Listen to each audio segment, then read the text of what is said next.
Hello, my name is Patrine Pinnock. This speech is designed to inform you, the audience, about what being an LPN entails. LPN is the acronym for Licensed Practical Nurse and can also be referred to as LVN, which is short for Licensed Vocational Nurse. According to the Department of Health and Human Services of America, there are 738,400 LPNs with active licenses as of 2012. There's an annual growth of approximately 10,300 LPNs in the U.S. over the past 9 years. Although recent nursing trends have reflected the need for nurses with a higher level of education, there is still a great need for LPNs across the board in many different nursing settings. Although LPNs do not receive a degree like a registered nurse would, LPNs must complete an approved educational program and will be awarded a diploma or certificate at the successful completion of that program. On average, the LPN program takes about 1 year to be completed if it's attended full-time. In some cases, you may not be able to attend full-time, so you can take 2 years to complete that program attended at a part-time rate. After completing the program, the student must pass the state-approved NCLEX PM exam to obtain a license to work, which is short for the National Council Licensure Examination for Practical Nursing. And if you are an RN, you would take the NCLEX RN. After receiving an official LPN license, which looks like this,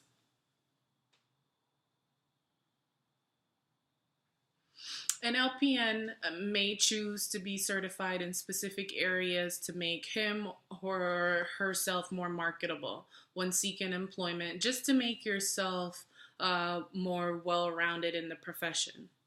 LPNs typically provide basic medical care and work under the direction of a RN and a medical doctor. The LPN's duties and responsibilities typically vary from state to state and also depends on the work setting.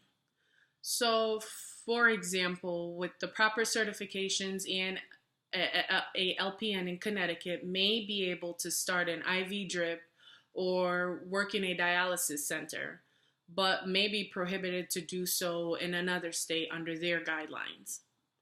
In some cases, a LPN may also be responsible for directing and overseeing other LPNs and unlicensed medical staff members, such as a certified nurse's assistant, all while monitoring the patient's health and administering patient care, such as inserting catheters and performing various wound care techniques, just to name a few. LPNs are typically employed in most healthcare settings. Again, this depends on the state's guidelines. In Connecticut, LPNs are employed in hospital settings.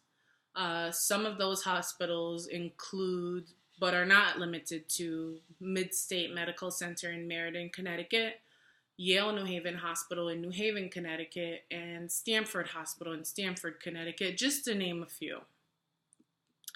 As time progresses, the level of education needed in healthcare continues to advance to new levels. The need for LPN in a hospital setting diminishes, though. However, LPNs are commonly hired in skilled nursing facilities, assisted living facilities, home health care agencies, and urgent care clinics, and various physician offices. Much like any other medical professional, a LPN is required to dress the part according to the company's policy. So for instance, I currently work as an LPN full-time in a skilled and assisted living nursing facility. When working in the extended skilled care unit, I'm required to wear scrub pants and a scrub shirt with flat closed-toe shoes like nursing shoes or sneakers. When working in the assisted living, I'm required to wear a company-issued shirt with the company logoed, dress pants, and flat shoes, flat closed-toed shoes.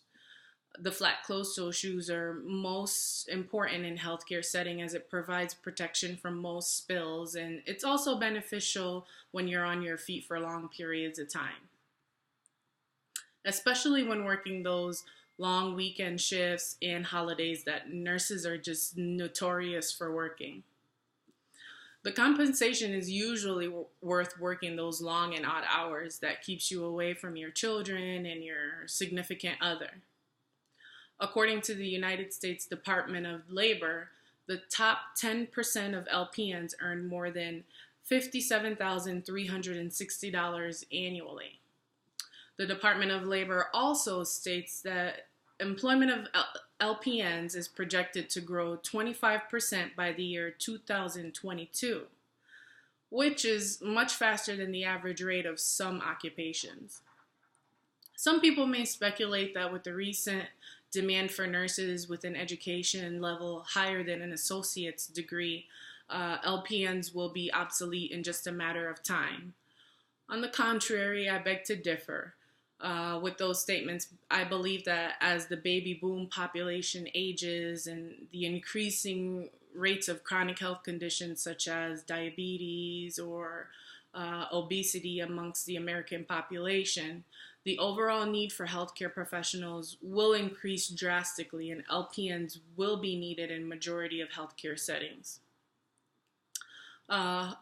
However, if you are an LPN and you aspire to advance your level of education, much like myself, it will most certainly open many doors in the healthcare career path.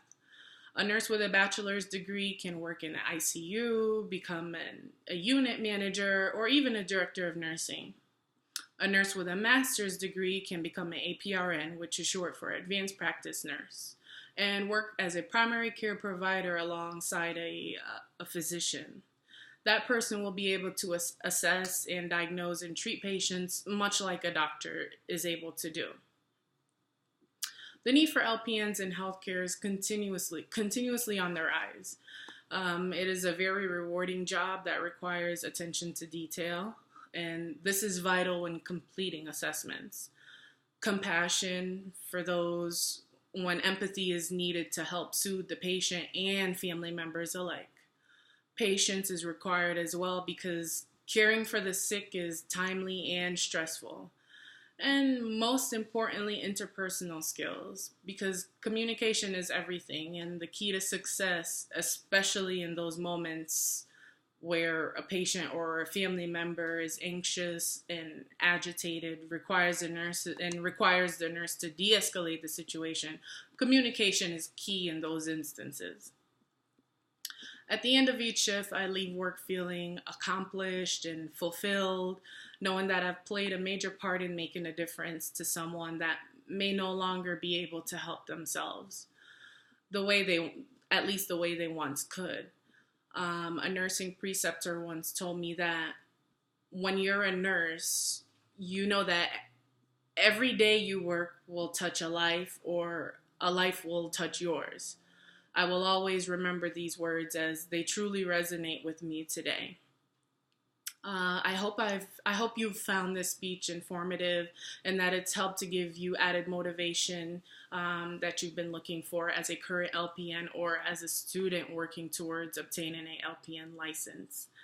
Thank you for listening.